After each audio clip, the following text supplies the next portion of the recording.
steel yourself. We've got some Conan the Barbarian related riddles to solve. And not just the riddle of steel, which we will get to. I think the movie's bigger riddle is this. In what world does a barbarian pray to an Irish god, Crom, while seeking revenge against a devotee of an Egyptian god, Set, while exploring a landscape that's, quote, been here since the time of the Titans being Greek proto-gods who preceded the Olympians, all while awaiting a heavenly realm reserved for Norse warriors, Valhalla? Turns out 1982's Conan the Barbarian has a good answer for this, assuming you pay attention to the very first words spoken in the film. I'm I.E. Neverday. Let's take a look.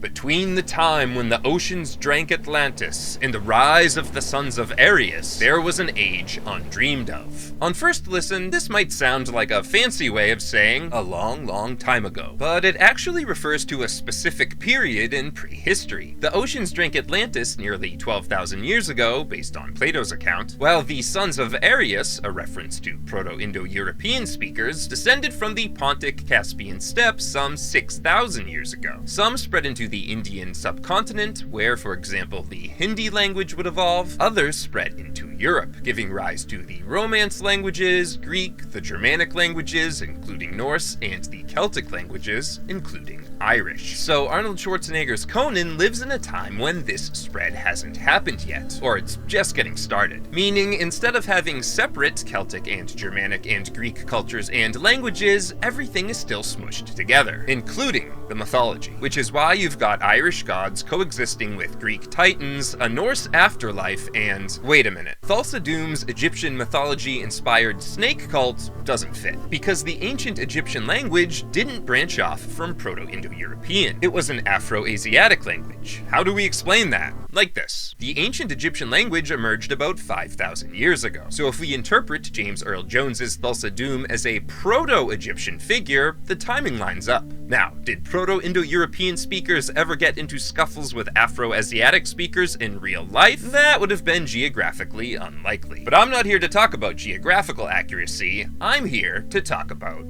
philosophy, just for a minute. Because before the film's opening narration even begins, we are treated to a title card featuring the following aphorism from famed philosopher Friedrich Nietzsche. That which does not kill us makes us stronger. While noted Nietzsche head Oliver Stone wrote the first draft of the Conan the Barbarian script, it was writer-director John Milius who reworked it to put this Nietzschean ethos front and center. Conan suffers and suffers and suffers throughout the film and uses that suffering to fuel his revenge. In the end, his success and accumulation of power isn't the result of a penitent appeal to divine or demonic forces, it's the result of his own human drive for growth, or will to power, as Nietzsche styled it. We know from a few mentions in his writings that Conan's creator, the pulp writer Robert E. Howard, was familiar with Nietzsche's work when he dreamed up Conan and the aforementioned era he lives in, an era Howard referred to as the Hyborian Age, named for the mythical Greek land of the north,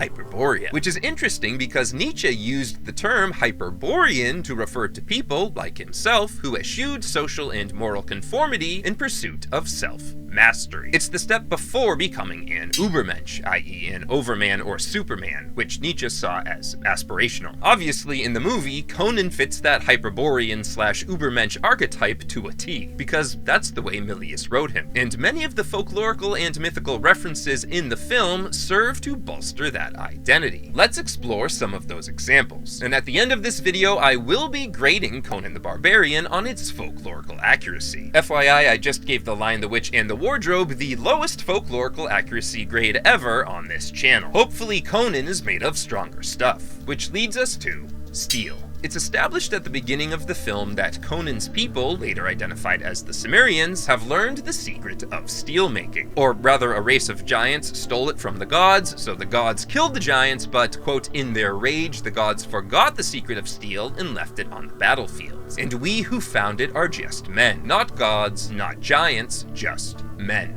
This sounds like a riff on Greek mythology, specifically the story of Prometheus, a titan who steals fire from the gods and gives it to us humans. As punishment, Zeus chains Prometheus to a rock and an eagle eats Prometheus's liver every day, which immediately brings to mind the Tree of Woe scene, during which a vulture starts eating the crucified Conan, and Conan bites back. And yes, that's a very real but also very dead vulture that Arnold bites into in the scene. Of course, Conan's early years are spent spinning the old Wheel of Pain. It's an endless, monotonous, some might say Sisyphean task. Sisyphus being the king whom Zeus sentences to eternally pushing a boulder up a hill, only for it to roll back down again and again and again. Of course, Conan does eventually leave the wheel after about 2 decades because the movie needs to happen. But the Wheel of Pain segment highlights how this punishment allows Conan to grow physically and presumably mentally as well. So it was a good thing?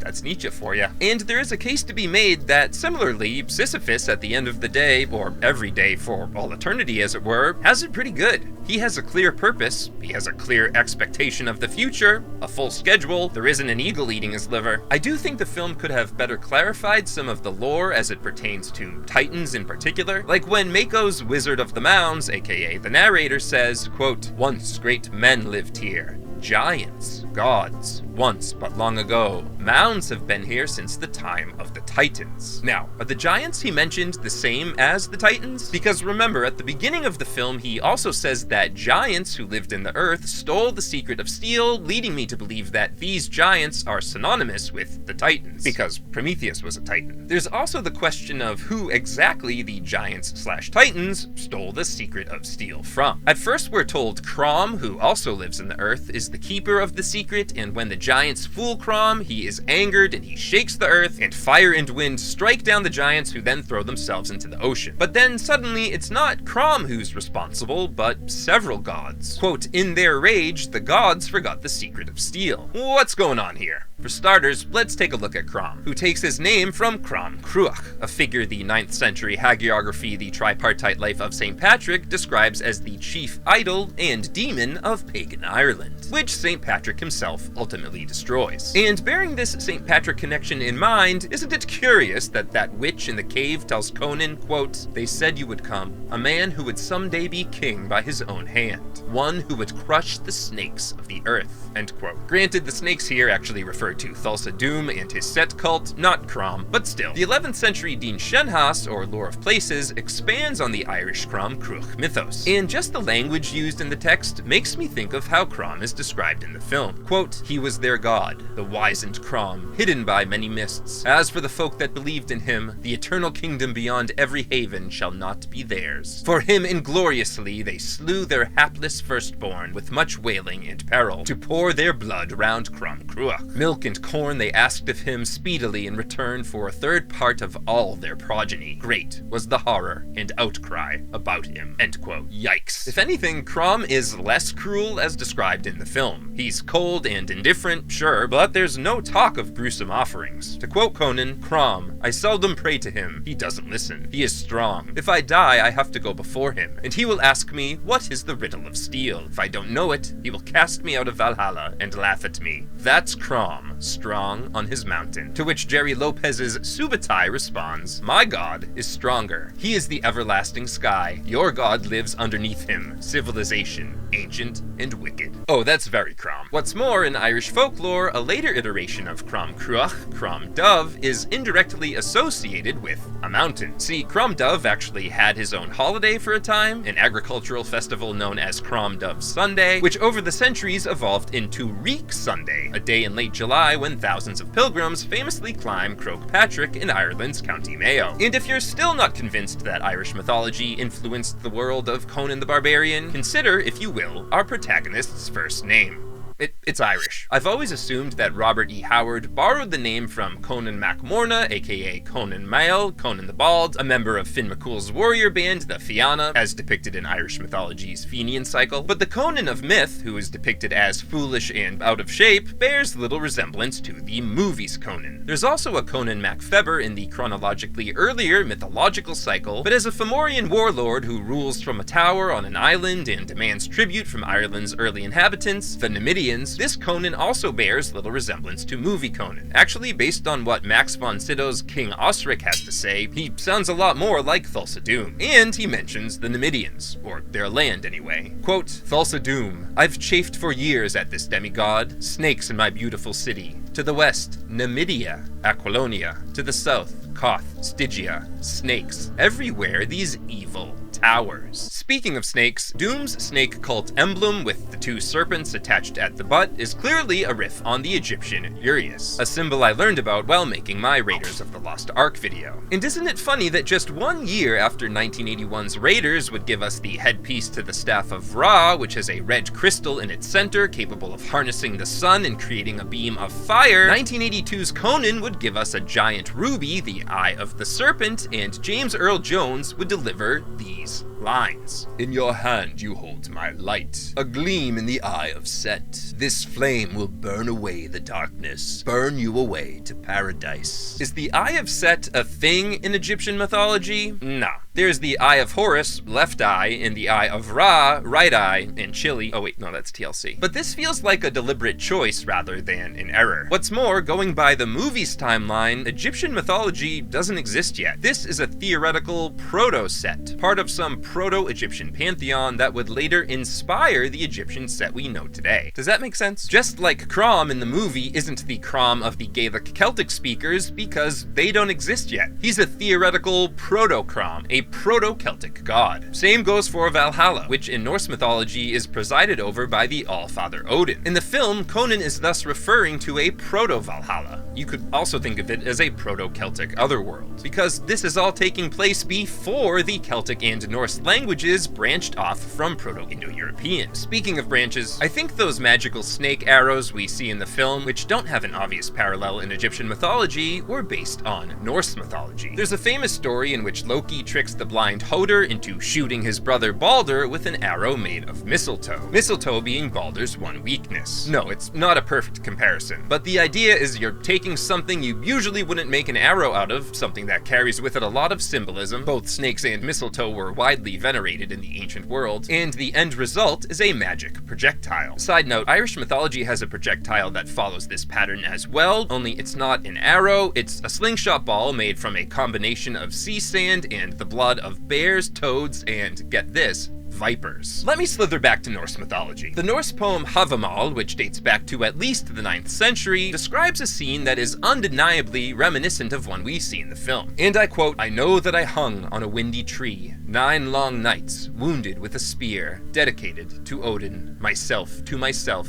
on that tree of which no man knows from where its roots run. No bread did they give me, nor a drink from a horn. Downwards I peered, I took up the runes, screaming I took them, then I fell back from there. Yeah, that sounds a lot like the Tree of Woe scene. It describes Odin's sacrifice of himself to himself, which he achieved via crucifixion on the tree Yggdrasil, which some interpret as the World Tree. As for the shattering of Conan's father's sword, which happens during Conan's final battle with Ben Davidson's Rexor, that could be a nod to Odin shattering Sigmund's sword, Gram, meaning wrath, as depicted in the 13th century Volsunga saga. That sword is later reforged, allowing Sigmund's son, Sigurd, to avenge his father. Conan also uses his father's sword, or what's left of it, to avenge his father. But, and this is a potentially pretty big but, the Daddy's Broken Blade storyline is also central to another myth. But it isn't a Norse myth, or an Egyptian myth, or an Irish myth, or a Greek myth. It's a Finnish and Estonian myth, meaning we've now introduced a third linguistic group here, Baltic Finnic, which is entirely separate from the Proto-Indo-European and Afro-Asiatic groups. Isn't that cool? Isn't it? Anyway, in the epic Finnish poem, the Kalevala, the young Kalervo is nearly killed on 3 separate occasions as a child. What doesn't kill you makes you strong. Then his uncle, who had already killed everyone in Kalervo's clan, sells Kalervo into slavery. The one family heirloom Kalervo has left is a knife that belonged to his father, but he breaks it when cutting into bread because some a-hole put rocks in his bread. Kalervo then escapes slavery and seeks revenge against his uncle. It's a tale as old as time, and one the movie seems to borrow for Conan's origin story. Finally, with all this talk of swords, I think it's only fitting that we explain the Riddle of Steel. Riddles, of course, are frequently used to challenge heroes in myths and legends. The Riddle of the Sphinx, which is posed to Oedipus in Greek mythology, being one of the most famous. Quote, which creature has one voice and yet becomes four-footed and two-footed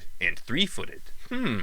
There's also a 10th century poem in the Poetic Edda in which the Norse god Odin wins a riddle battle by asking his opponent what he, Odin, had whispered in the ear of his dead son Balder as he lay on the funeral pyre. See, to me that's cheating. Tolkien pays homage to this myth in The Hobbit, of course, when, in chapter 5, Riddles in the Dark, Bilbo asks Gollum, what have I got in my pocket? In both cases, only the asker of the question could possibly know the answer. The answer to the Riddle of Steel takes us right back to where we started. Nietzsche. Think about it. Thulsa Doom's explanation of the Riddle of Steel is really just an endorsement of Nietzsche's concept of will to power. And I quote, "Steel isn't strong, boy. Flesh is stronger. What is steel compared to the hand that wields it? Look at the strength of your body, the desire in your heart." At first I thought Thulsa Doom himself was on his way to achieving Ubermensch status, that he was being set up as an Afro-Asiatic Ubermensch that the Proto-Indo-European Ubermensch Conan could conquer, which felt kinda icky, but I don't think that's what writer-director John Milius was going for. Thulsa Doom, with his orgies and brainwashed lackeys and snake magic, is the dark reflection of an Ubermensch, a so-called last man. He has no more ambition. When Conan accuses him of taking his father's sword, Doom replies, "It must have been when I was younger." The implication being, he's retired, he's done striving, and he now prioritizes safety and comfort and pleasure, including snake stuff, above all else. I think I'll conclude with one of the film's most memorable lines. When Conan is asked what is best in life, he replies, "To crush your enemies, see them driven before you, and to hear the lamentation of their women." Okay. Turns out this is a variation on a quote attributed to Genghis Khan, the historical Mongol leader, whose life, nonetheless, has been mythologized over the centuries. Quote, "The greatest happiness is to vanquish your enemy and drive him before you, to see his cities reduced to ashes, to see those who love him shrouded and in tears, and to gather to your bosom his wives and daughters." End quote. And I'd be remiss not to mention that Subutai, Conan's companion and philosophical confidant, is named for Genghis Khan's primary general and military strategist. So naturally, when the movie Subutai is talking about his superior sky god, that's a reference to an actual deity in Mongolic mythology. Tengri, aka Tenger, Etseg, which means we now have a mythical reference from another distinct language family, Serbi-Mongolic, bringing our total up to 4. And look, that settles it. Conan the Barbarian was a tricky movie to navigate in terms of folklorical accuracy, but I think it deserves